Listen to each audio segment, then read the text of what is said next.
Beaucoup de personnes pensent que si elles sont mal à l'aise avec les autres, c'est parce qu'elles sont comme ça. C'est faux. Il y a ce moment où vous êtes dans une interaction, une conversation, et vous ne savez plus quoi dire. Ce silence un peu trop long, ce regard que vous interprétez. Peut-être même cette impression d'être en décalage, ou de trop en faire. Et très vite, quelque chose à l'intérieur de vous se dit « Mais qu'est-ce que je fais là? Je suis tellement mal à l'aise ». Si vous avez déjà pensé ça, vous n'êtes pas seul. Et surtout, ce n'est pas un problème de personnalité. Dans cette vidéo, je vais vous montrer comment ne plus vous sentir mal à l'aise avec les autres en comprenant ce qui se passe réellement dans une interaction. Pour que vous puissiez retrouver de la justesse, même si aujourd'hui vous avez l'impression d'être comme ça.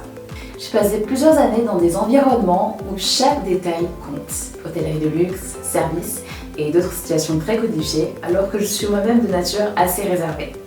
Et ce que j'ai compris, c'est que l'aisance sociale n'est jamais innée. C'est une lecture. Et ça s'apprend.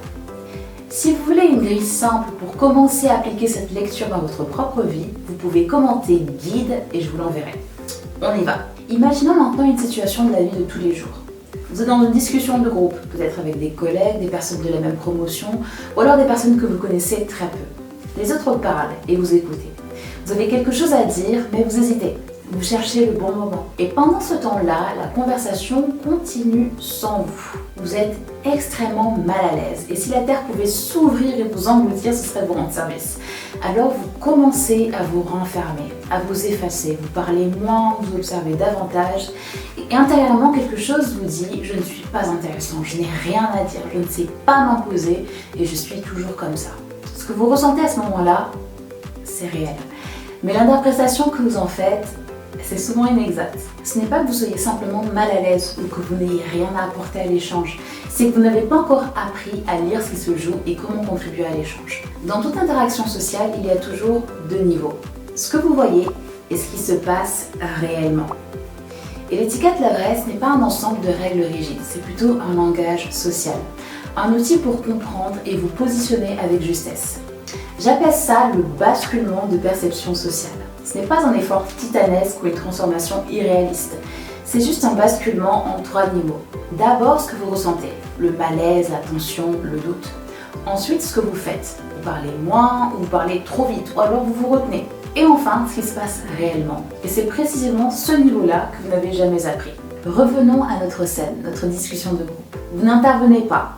Votre lecture actuelle, c'est « je n'ai pas ma place » ou « je ne trouve pas ma place ». Mais en réalité, dans une conversation, il y a des rythmes, des positionnements implicites, des signaux très subtils. Certaines personnes prennent l'espace tout naturellement et sans attendre une invitation. Pas parce qu'elles sont meilleures, mais parce qu'elles savent lire. Comparons deux attitudes. Attitude numéro 1. Vous attendez, vous hésitez. Vous pensez, je ne dois pas couper, ce n'est pas le bon moment et progressivement, vous vous dissociez, vous sortez de l'échange. Attitude numéro 2. Même scène, mais vous observez et vous écoutez vraiment, sans penser à ce que vous allez dire après. Vous remarquez les micro-pauses, les temps morts, les silences, les moments où une phrase commence et se termine vraiment. Vous attendez 2 secondes, juste le temps de donner une respiration au moment et de formuler une idée en lien avec ce qui a été dit. Et là, vous intervenez, simplement. Pas parce que vous êtes plus confiant, mais parce que vous avez appris à lire.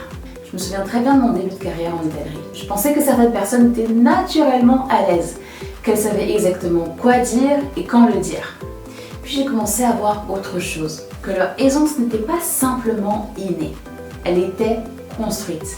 Ces personnes lisaient de manière stratégique. Et c'est là que tout a changé. Vous réalisez quelque chose de très simple, vous ne manquez pas de confiance. Vous êtes en train de naviguer sans carte. À partir de là, votre posture change. Vous ne jugez plus immédiatement, vous observez. Vous commencez à remarquer les rythmes, les dynamiques, les ouvertures. Et cette simple bascule crée déjà de la présence. Avec le temps, vous percevez des choses plus fines, des dynamiques de respect, les seuils invisibles dans une interaction, ce qui fait qu'une personne est naturellement écoutée ou non. Alors si aujourd'hui vous avez cette impression d'être mal à l'aise avec les autres, peut-être que la vraie question n'est pas « qu'est-ce qui ne va pas chez moi ?», mais plutôt « qu'est-ce que je n'ai pas encore appris à voir ?» Si vous voulez arrêter de douter après chaque interaction et commencer à agir avec plus de clarté, vous pouvez commenter « guide » et je vous l'enverrai. Et ensuite, on pourra aller encore plus loin. Parce qu'une fois que vous commencez à lire les interactions, vous pouvez comprendre comment se construit réellement le respect, la reconnaissance et l'assurance. Et là, on entre dans un tout autre niveau. À très bientôt les amis et prenez soin de vous.